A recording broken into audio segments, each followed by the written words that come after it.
I had just been over to give the dogs a treat. If anybody's wondering, that's what happened there. Let's see. It is 8 o'clock on the dot. Can't do that again if I wanted to. We're just going to give this a moment. See if anybody joins me. I don't look the best in the world, but it's because I've been up all day with the dogs. And I didn't put on any makeup. Because, you know something, makeup's expensive. It takes time. And who needs that? Hello, hello. Let's see. We've got Amanda. We've got Priscilla in the house.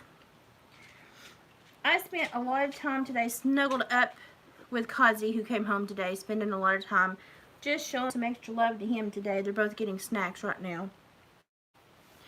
And I was listening to all of the random theories on Facebook, and some of them were so serious. And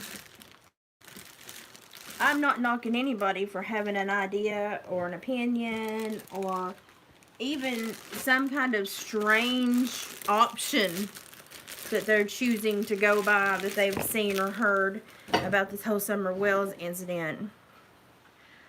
But I mean, we're getting to where, you know, it wouldn't surprise me if somebody said she was abducted and sacrificed 500 years back and they traveled through time, and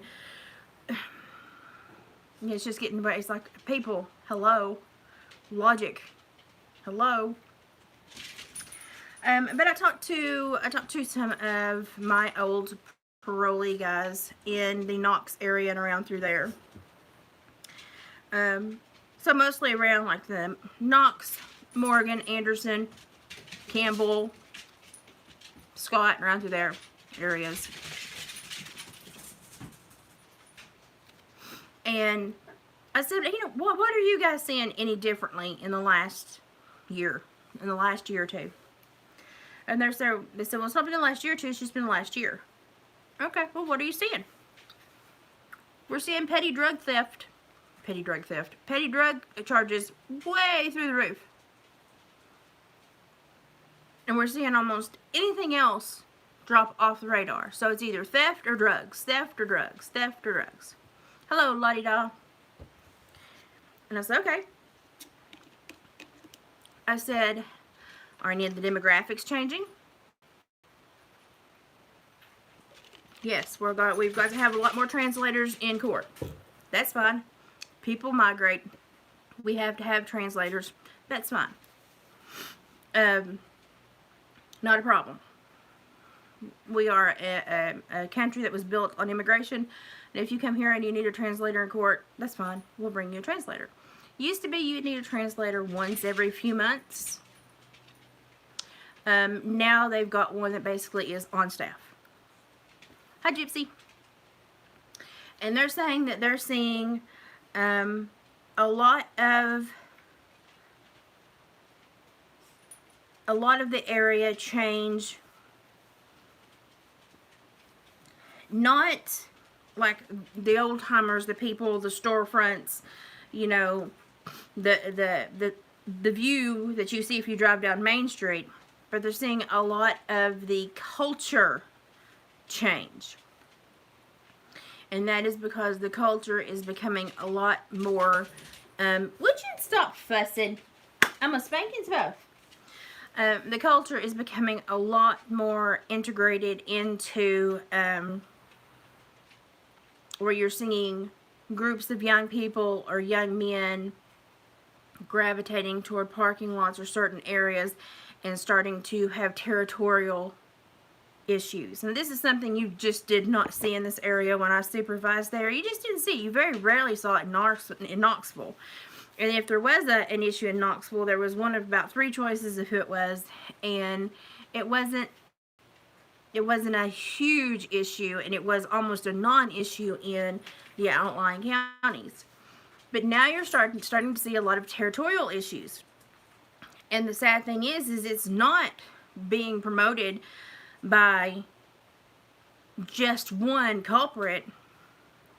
It is all colors, creeds, races joining together to create these little territorial hubs and start this little gang affiliation. And people go, we don't know why this is happening in our area. Our area has always been such a lovely, sweet, kind, and caring, compassionate area. There are only a few reasons why gangs start. Number one, there's a void there of something. Normally it is parental involvement or family involvement or family component. And then it is, you've got perhaps children that are kept in, you may have like a high population of foster children kept in that area that have trauma, and kids with trauma normally generate territorial clubs that often turn into gang affiliations. But there's always something lacking as to why they want to gravitate together and become a group. And the reason they do that is because they're missing something in their life. So my question to you tonight, because I'm not going to be on here very long, my question to you tonight is, what has changed so much in America in the last year that our young men and women are willing to join families of people that are criminals, do criminogenic things, get charges and go to jail just to belong? Now, I think many of you can answer that question almost automatically. To ask it and see if anybody was brave enough to really say anything or put it in the comments. What is happening to where our young people are willing to immediately jump into these gang affiliated horrible little groups, end up in jail, do jail time, get criminal records, get kicked out by their families? Why is it so important for them to belong there? What has happened in the last year in America that they're wanting to belong anywhere so badly that they will belong in a place that is such a negative thing for them? And that's what oh, ding, ding, ding. Wayne got it. Million Mile got it. There's a lot more to it than that too, but that is my big thing that I want you to think about tonight, because that is what tomorrow's video is going to be about. Yep, free time, not a lot of good homes, the breakdown of the family, and now who is generating all of this? Why is it happening rapidly in the last year? Why is it so important that it's happening here in America? Why is it happening here 400% faster than it's happening in other areas of the world? Why are other areas of the world recovering from this when now we're finding ourselves stuck in it? Can we not learn? A lot of questions, a lot of answers coming tomorrow, but that's what I want you to think about tonight. That's really my only reason for signing on tonight, to bring that little thought process to you. And now I'm going to eat my dinner and snuggle my little dog that is so happy to be home and have a quiet evening. But tomorrow is going to be a humdinger of a conversation. I don't know if it's going to be an educational video or an educational live, but I will let you know on a community post. So I will see you all tomorrow. Have a lovely night. Mama Liz out.